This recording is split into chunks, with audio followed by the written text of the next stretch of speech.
Welcome students, welcome to our channel. Today we are going to cover all these topics: power, electric energy, kilowatt hour, Joule's law of heating and rating of electric appliance from chapter electricity of class 10.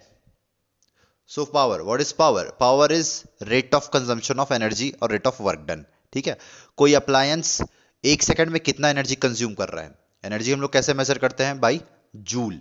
Okay, that is power of that appliance. So power is work done or consumption of energy in a unit time. The SI unit of power is watt and watt is joule per second. For example, suppose on a bulb 9 watt is written, it means that that bulb is consuming 9 joule of energy in a second.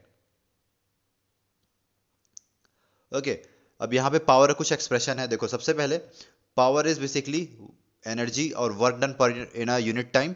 Okay, यहाँ से हम लोग जो potential का formula होता है, यहाँ से हम लोग W की वैल्यू निकालेंगे. W is equal to potential multiplied by charge. ये वैल्यू हम लोग यहाँ पे पुट कर देंगे. ओके, यहाँ से हम लोग Q की वैल्यू पुट करके Q इज इक्वल टू होता है I इंटू टी, और यहाँ से T और T क्या हो जाएगा? कैंसल. और यहाँ पे अपने को एक्सप्रेशन मिलेगा that power is equal to V into I. Okay, यहाँ से हम लोग वॉट की एक और डेफिनेशन बना सकते हैं कि अगर किसी सर्किट में 1 वोल्ट पोटेंशियल अप्लाई कर रहे हैं और वहां पे अगर करंट की वैल्यू 1 एम्पियर हो, तो जो इलेक्ट्रिक अप्लायंस है या सर्किट की जो पावर है वो 1 वॉट होगी. यहाँ पे अगर और हम लोग एक्सप्रेशन निकाल सकते हैं. यहाँ पे पोटेंशियल और करंट की वैल्यू अगर रखी जाए, सबसे पहले अगर पोटेंशियल की वैल्यू रखी जाए तो पावर का एक और एक्सप्रेशन मिलता है आई स्क्वायर आर. और यहाँ पे अगर करंट की वैल्यू रखी जाए तो पावर का एक्सप्रेशन मिलता है P is equal to V square upon R. So keep that in mind. Next is electric energy. Energy is ability to do work. So work done or energy consumed by an electric circuit is energy of that appliance. Okay, यहाँ से फिर से same expression हम लोग निकालेंगे. V is equal to W upon Q. Okay, यहाँ पे Q की वैल्यू पुट कर देंगे तो W is equal to V I into T. Also यहाँ पे अगेन जो हमने पहले किया था, एक बार V की वैल्यू रखेंगे और इस तरफ I की वैल्यू, तो फिर से अपने को दो एक्सप्रेशन अपने को इलेक्ट्रिक एनर्जी के मिल जाते हैं. Okay, next is heating effect of electric current.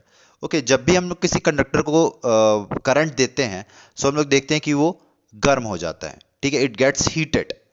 Okay, so this effect of electric current is called heating effect of electric current. Okay, we use this effect in certain appliances such as electric bulb, electric furnace, electric heater, all that. Keep in mind that this effect is not always desirable. हमको ये जो effect है ये हमेशा desirable नहीं होता. जैसे कि एक बल्ब है, बल्ब से अपने को क्या चाहिए? लाइट एनर्जी चाहिए. बट अगर बल्ब गर्म हो रहा है तो जो एनर्जी हम उसको लाइट के लिए दे रहे हैं वो हीट में चेंज हो रहा है, तो वो एक तरीके से एनर्जी का लॉस है. तो it is not always desirable. Okay, and what is the reason of electric heating effect of electric current? Okay, so सबसे पहले हम लोग देखते हैं कि अगर एक कंडक्टर में हम लोग पोटेंशियल अप्लाई करते हैं, ठीक है. Okay, suppose this is positive and this is negative. हम लोग जैसे ही पोटेंशियल अप्लाई करते हैं तो जो इलेक्ट्रॉन है वो पॉजिटिव टर्मिनल की तरफ एक्सेलरेट होता है.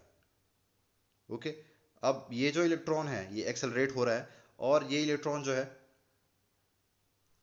दूसरे इलेक्ट्रॉन्स या फिर उस कंडक्टर में जो एटम्स हैं या फिर आयंस हैं उससे वो कोलाइड होता है. ठीक है, तो इस कोलिजन से क्या होता है? जो उसकी काइनेटिक एनर्जी है, ठीक है, इलेक्ट्रॉन जो कि मूव कर रहा है और इसलिए उसके पास क्या है? काइनेटिक एनर्जी है. ठीक, तो वो काइनेटिक एनर्जी किस में चेंज हो जाती है?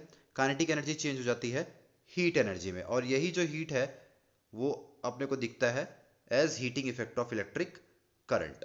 ओके, दूसरे इलेक्ट्रॉन से वो कोलाइड कर सकता है या आयन से कोलाइड कर सकता है. ठीक है, सो बेसिकली यहाँ पे क्या हो रहा है? हम जो भी एनर्जी दे रहे हैं थ्रू बैटरी और ट्रांसफार्मर, ठीक है, वो एनर्जी इलेक्ट्रॉन को एक्सेलरेट करने के बजाय वहां पे हीट में कन्वर्ट हो रहा है. ठीक है, सो इस तरह से this is the reason behind heating effect of electric current.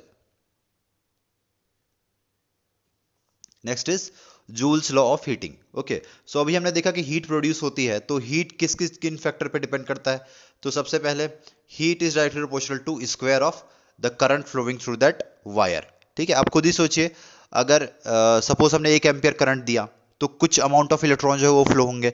अगर करंट की वैल्यू बढ़ा दिया जाए तो करंट तो सीधा सीधा नंबर ऑफ चार्ज कैरियर्स पर डिपेंड करता है, ठीक है। आप नंबर ऑफ चार्ज कैरियर्स ही बढ़ा देंगे, अगर नंबर ऑफ चार्ज कैरियर्स बढ़ेंगे तो नंबर ऑफ कोलिजन भी बढ़ेगा, तो कोलिजन बढ़ेगा तो ज्यादा हीट जनरेट होगा, ठीक है। सो इस पे डिपेंड करता है। दूसरा रेजिस्टेंस पे डिपेंड करता है। तीसरा है टाइम पे, ज्यादा टाइम मतलब ज्यादा हीट एनर्जी वहां पर डेवलप होगा। तो अगर सबको कंबाइन करके लिखा जाए, so the heat energy produced is I square R T. ये एक्सप्रेशन हमने इलेक्ट्रिक एनर्जी के केस में भी निकाला था। Okay, so this is Joule's law of heating. Next is commercial unit of electric energy, ठीक है। तो commercial unit of electric energy जो है वो होता है बोर्ड ऑफ ट्रेड यूनिट्स और kilowatt hour.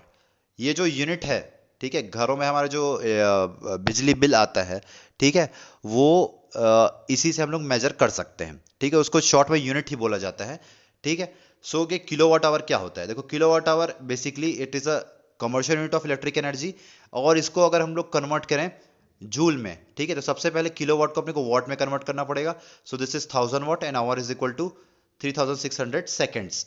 So this 1 kilowatt hour is equal to 3.6 into 10 to the power 6 joule. Okay. Next is rating of electric appliance. So what is rating of electric appliance?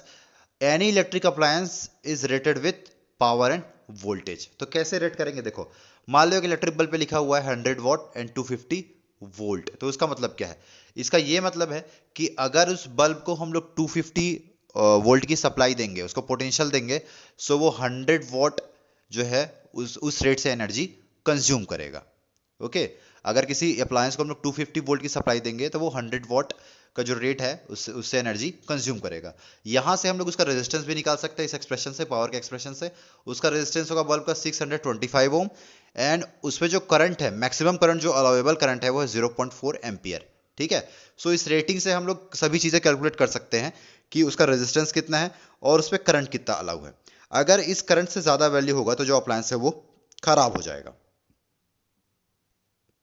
So thank you for watching this video. If you like the content, do subscribe. Thank you.